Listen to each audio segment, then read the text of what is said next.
जो देखो एक ना छोटा सा कंसेप्ट है जो आप लोगों को समझाना है। देखो बच्चों, जो हम सिंपैथेटिक और पैरासिम्पैथेटिक हमारा नर्वस सिस्टम पढ़ते हैं ना, तो आपको पता ही है भाई, आपका सिंपैथेटिक में क्या होता है, एकदम से स्ट्रेस इमरजेंसी के टाइम पे जो एक्टिवेट होता है। पैरासिम्पैथेटिक जो नॉर्मल जो है आपका नर्वस सिस्टम जो एक्टिवेट होता है, ये आपको हमने पढ़ा हुआ है।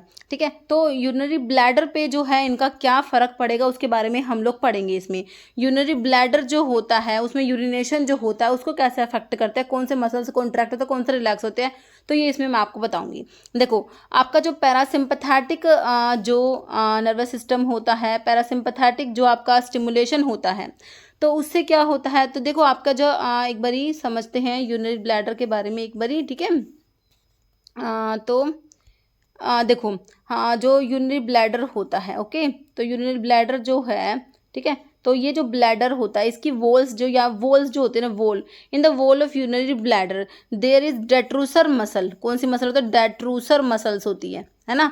तो ये मसल्स जो होती है ना, यूरिनरी ब्लैडर के कॉन्ट्रैक्शन, ये ब्लैडर को कॉन्ट्रैक्ट रिलैक्स कराती है, कॉन्ट्रैक्शन के लिए रिस्पॉन्सिबल होती है डेट्रूसर मसल्स जो ब्लैडर यूरिनरी ब्लैडर की वॉल में होती है। और यहाँ पर जो स्फिंक्टर मसल्स होती है, यहाँ पर स्फिंक्टर में स्फिंक्टर मसल्स होती है।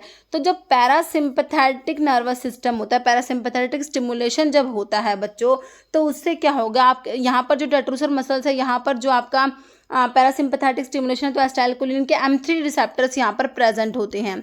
ठीक है, तो होता क्या है, डेट्रूसर मसल्स जो होती है बच्चों वो कॉन्ट्रैक्ट करती है, डेट्रूसर मसल्स जो होती है वो कॉन्ट्रैक्ट करेगी और स्फिंक्टर मसल्स रिलैक्स करती है। और होता क्या, उसे वॉइडिंग ऑफ द ब्लैडर होता है और यूरिन पास होता है। ठीक है, तो आपने पढ़ा है पैरासिम्पैथेटिक स्टिमुलेशन में सिक्रेशन इंक्रीज होता है, यूरिनेशन होता है ना, ये आपने पढ़ा है।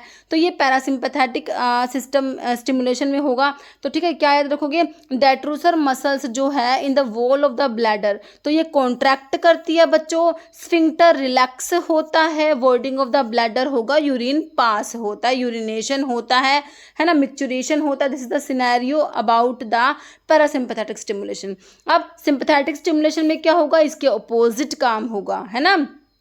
इमरजेंसी में स्ट्रेस में क्या होता है, यूरिनेशन नहीं होता, है ना। तो उसमें क्या होता है, डेट्रूसर मसल्स जो है बच्चों वो अभी पैरासिम्पैथेटिक में कॉन्ट्रैक्ट कर रही थी, सिंपैथेटिक में ये मसल्स रिलैक्स करेगी, स्फिंक्टर कॉन्ट्रैक्ट होगा। तो इससे क्या होगा कि भाई आपका जो है ओपोज होगा, वॉइडिंग ऑफ द ब्लैडर का, और यूरिनेशन प्रिवेंट हो जाएगा। मतलब आपने सिंपली इसका ऑपोजिट करना है, तो एक याद कर लो, दूसरा ऑटोमेटिक आपको याद रह जाएगा।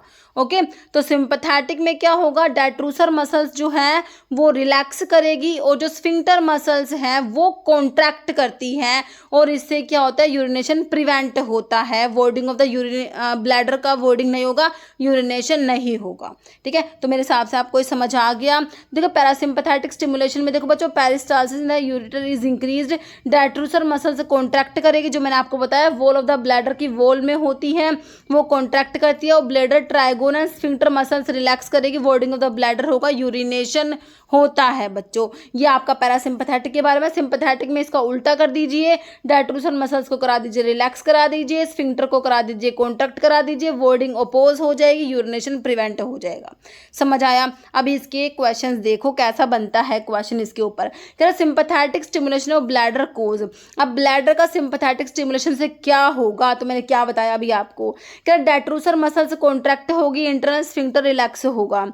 तो डेट्रूसर मसल्स जो थी हमारी बच्चों यहाँ पर इन the wall of the bladder, तो यहाँ पर डेट्रूसर मसल्स कॉन्ट्रैक्ट कर रही थी। कब कर रही थी बच्चों? पैरासिम्पैथेटिक स्टिमुलेशन में डेट्रूसर ने कॉन्ट्रैक्ट करा, स्फिंक्टर रिलैक्स हुआ, वॉइडिंग ऑफ द ब्लैडर हुआ, यूरिन पास हुआ।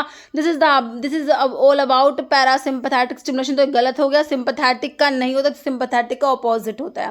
एक्सटर्नल स्फिंक्टर मसल रिलैक्स करेंगे जो एक्सटर्नल स्फिंक्टर मसल्स जो होती है ये इनको मतलब कि ये जो होती है हमारी स्केलेटल मसल्स होती है, इनको मतलब कि हम कंट्रोल कर सकते हैं।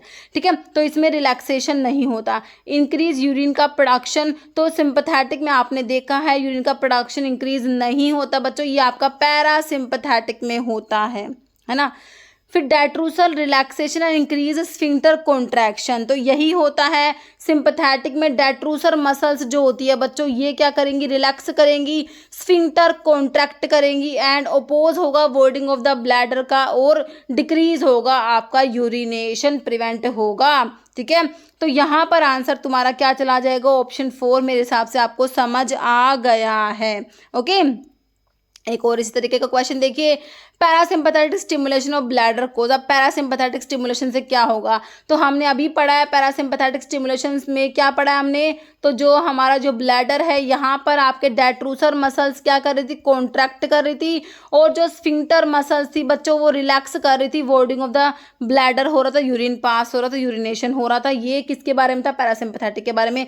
तो अब देखो डेट्रूसर कॉन्ट्रैक्ट करेगी, इंटरनल स्फिंक्टर रिलैक्स करेगी, बिल्कुल करेक्ट आंसर तो बच्चों ऑप्शन 1 ही हो गया।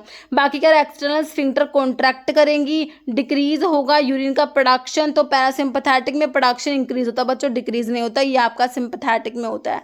डेट्रूसर रिलैक्स करती है, इंटरनल स्फिंक्टर कॉन्ट्रैक्ट करती है, यह भी आपका सिंपैथेटिक में होता है। तो यहाँ पर मेरे हिसाब से आपको समझ आ गया, ऑप्शन जो है 1 इसका करेक्ट होगा। ठीक है, तो ये था आपका यूरिनरी ब्लैडर पे क्या फर्क पड़ता है सिंपैथेटिक और पैरासिम्पैथेटिक स्टिमुलेशन का। मेरे हिसाब से आपको ये बात समझ आ गई है। ओके बच्चों।